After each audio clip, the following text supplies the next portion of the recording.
A country that budgets 10 billion naira for Carpark, 1 billion naira for 12 varsity hostel is sick upstairs. Obi speaks. People will come outside now and say, Obi, no, the one only the one where they no do it. Before Uncle, his work is to come outside and be the formidable opposition, not the person that is going to tap the people on the back. If you do it, they'll bring you in to do it. But if you don't do it, then drag you. The news in detail, please.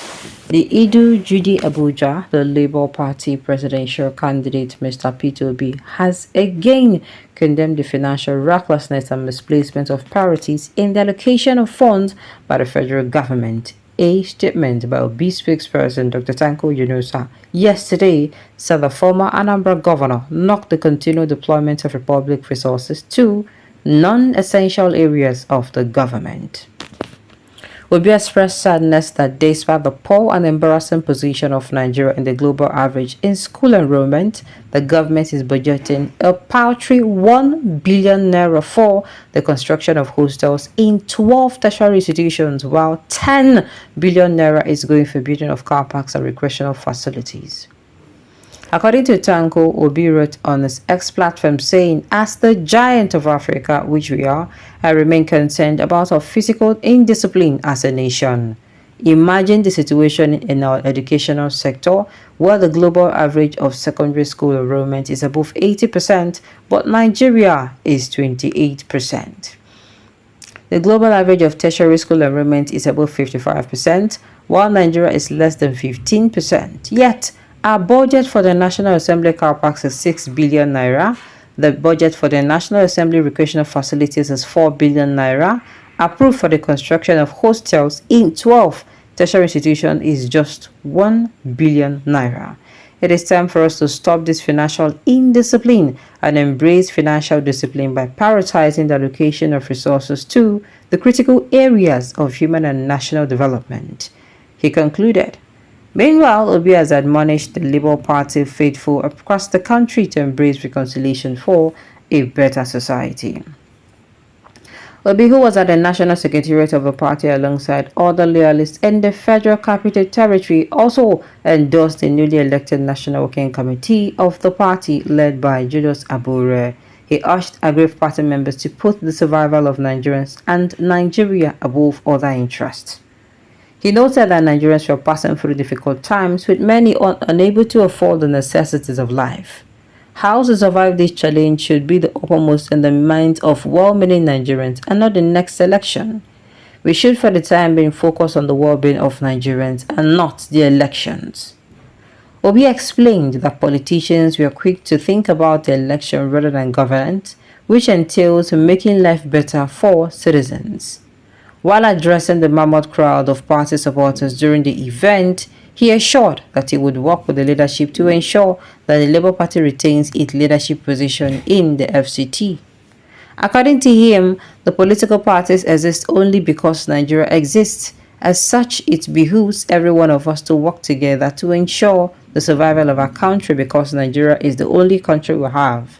Earlier, Abure had called on the aggrieved party members to sheath their swords and join in the battle to rescue Nigeria. We are at the point where Nigerians are grappling with economic challenges, where workers are not respected, earning a paltry 30,000 naira minimum wage, where inflation is sky high, and where most Nigerians go to bed on empty stomachs.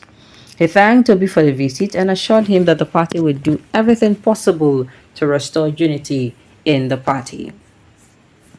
Now, people wey no understand this news go come outside now, come dey make noise say, Obi talk say, why we go dey talk say, the one wey na government go do, why they no go clap for them, why na only the one wey they no do. Like I said, he's a formidable opposition. He's not there to give them a pat on the back. If they want a pat on the back, they definitely know what they are going to be getting the pat on the back from. Do you understand?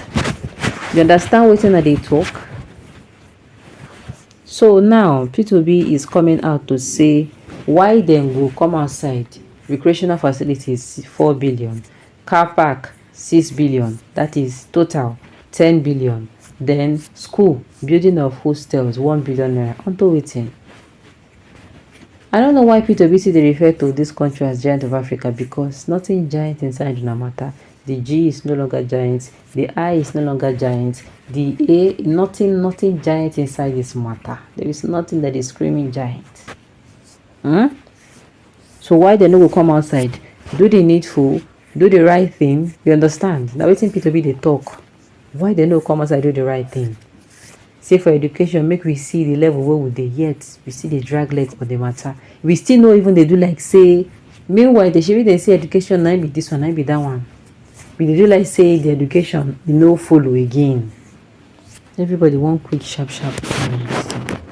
Doesn't make sense. But they can pay reasonable amount of money, but they cannot pay reasonable amount of money to their workers. PC, all those projects will be looted from the funds. I know. Then they pay 6 billion, 4 billion, 10 billion naira for Carpark and recreational whatever. And yet only 1 billion goes to the educational sector. It is a thing of shame. I mean, you see, you sincerely, you're supporting this government, you're supporting them blindly. I know, see you. God will open your eyes to see what you're supporting. Will she learn support? I'm going to say it. Will she? That is why I see. I'm going to say it now. Do you know if Nigerian government comes out today and say 500,000 and now they want to pay people? Do you know they can be generating it? They want to be paying workers as a minimum wage 500k. Do you know that it can work? And people start paying it. Private sector will start up. All they need to do is plan and execute. Plan, implement, execute. The one will no work, refocus or readjust them. Start. Do you understand? And starting from the most important to the least. But you know they even pick for Nigeria, you know they pick the one really important. Imagine the educational sector only 1 billion. But waiting will don't make sense. Capital projects where we say you supposed be waiting will generate income and be the capital project. You go carry money, which we did for capital project, go they build those shit. Say they build Carpark for futari. If you talk now, they go say na P2B do this one, na him do that one, him do this one, him do that one. You come as I can't do this one. When they do the one where they okay, they're not supposed to pat you for back. Now your job and your duty to come in and impress people. Now your job and your duty to come in and work well. You're not supposed to be waiting for anybody to remind you. If they remind you, if they remind you, waiting and talk, now you did do. It doesn't make sense. So yes, P2B talk this one. People will come as I can say, that because no, this is not a matter of obi. And if you watch this particular news article, say P2B endorsed their Abure. Meanwhile, the other news article I read did not say P2B endorsed. He only said he endorsed them to do what sheath their swords and make them do it and work so that Nigerians then go work for the benefit of Nigerians and not the benefit of themselves.